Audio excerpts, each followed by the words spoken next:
First things first, I have to address the elephant in the room. A lot of people in their Steam reviews have been mentioning that this game is supposedly a virus. After conducting my own investigation, I can tell you it's not true. Both Windows Defender and WebRoot Secure Anywhere, which is my preferred antivirus, have not returned any positives for any of the game's files. The game is perfectly safe to install. If you installed the game and you got a virus, you probably picked it up somewhere else. With that out of the way, I'm Colton for MMOHuts.com, and here's our first look at Conqueror's Blade. Conqueror's Blade is a slick combination of real-time strategy and action RPG that starts you off with a quality character creator. It's no Black Desert Online, but there are more than enough options here to get you something you'll be satisfied with. Once you've made your character, you're plunged into a tutorial hub world where you'll begin a gauntlet of tutorial missions that will help you understand the basics of controlling your character and entering battles. Visually, Conqueror's Blade looks great when it loads correctly. A lot of the time I had the game load in black outlines of characters and environments with no textures that would last for more than a few seconds each time I entered a new area before everything would finally pop in. This minor gripe aside, the game has a cool pseudo-realistic medieval aesthetic. Even low-level armor looks decent, so you won't feel like a complete chump as you race to catch to higher-level players. The game also supports 4K resolution, so if you've got a video card that can support it, you really want to make sure you set it to 4K for maximum effect. From a gameplay perspective, Conqueror's Blade is a ton of fun. Charging around the battlefield and wiping out units feels a lot like a simplified Dynasty Warriors game. Attacks are bound to left-click and to hotkeys, and each click of the mouse is an individual swing of your chosen weapon type. For my time with the game, I chose the sword and shield, though it's possible to change weapon types if you so desire. While in a battle, you can use several hotkeys to control your units and order them to do things like attack the area around you, join a formation, operate siege equipment, and plenty more. Unfortunately, the game has you play individual battle tutorials to learn each of these different things, and this is one of the first real stumbling blocks for Conqueror's Blade. I referred to the tutorials at the beginning of the game as a gauntlet because that's what it feels like. After 5 hours of gameplay, I was still completing tutorial missions. They're well constructed, and they provide a lot of helpful information, but it slows the pace of the game to a crawl. Doing them earns a decent amount of experience though, which is your primary way of progressing as a character.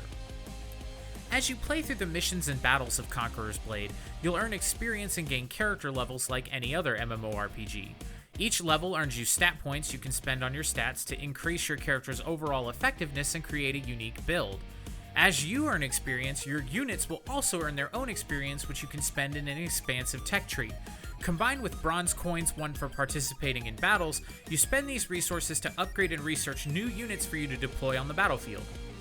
There's another tech tree appropriately called the Technology Tree, but after all the time I've spent with the game, the tree still hasn't been explained or even unlocked for my use. This is the second half of Conqueror's Blade's tutorial problem. For all the tutorials the game throws at you in your early hours with it, it does very little to explain the wall of features you're slammed into after leaving the first tutorial area. There are food costs, collection experience, farms and other resource nodes, an entire world map, and a new tech tree that go completely unexplained when you're first introduced to them. The game leaves you to make a lot of assumptions, and while this may be great for players who don't appreciate hand-holding, a handful of tooltips would still go a long way to making novice players like myself feel more comfortable with these new features. As for the battles themselves, they mostly function by having your team capture points like in any domination mode in an FPS. What makes Conqueror's Blade stand out is that you can craft or unlock items to take into battles with you to give your team an edge. These can be anything from siege weapons to extra artillery in the form of cannons and trebuchets. These items take time to set up and use, and your positioning will be crucial to their success, but they can quickly turn the tide of a battle when they're used effectively. There are more than just capture points to worry about controlling, however. Replacing units when they've been wiped out requires that your team controls a supply point. Controlling one of these valuable objectives also allows you to heal up your units between skirmishes to better your chances of taking or holding an objective. Choosing when to resupply and when to go on the offensive is another key dynamic you'll have to master to ensure victory. That's one of the major takeaways for Conqueror's Blade. The game is hard and requires a ton of strategy and precise execution to win.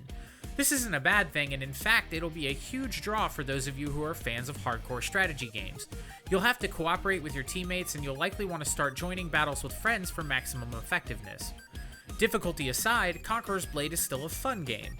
I personally found myself losing interest after 6 hours or so, but fans of hardcore strategy games will have no trouble sinking their teeth in more easily. As for monetization, Conqueror's Blade avoids all the pitfalls of modern free-to-play games with ease. The game does feature an in-game shop, but the only items you can buy are experience boosters, cosmetic skins, and premium account access.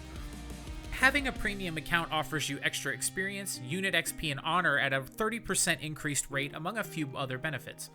The only reason I don't see this as an issue is that battles give a pretty generous amount of experience in the early game and they're fun to play, so it doesn't feel like an artificial grind.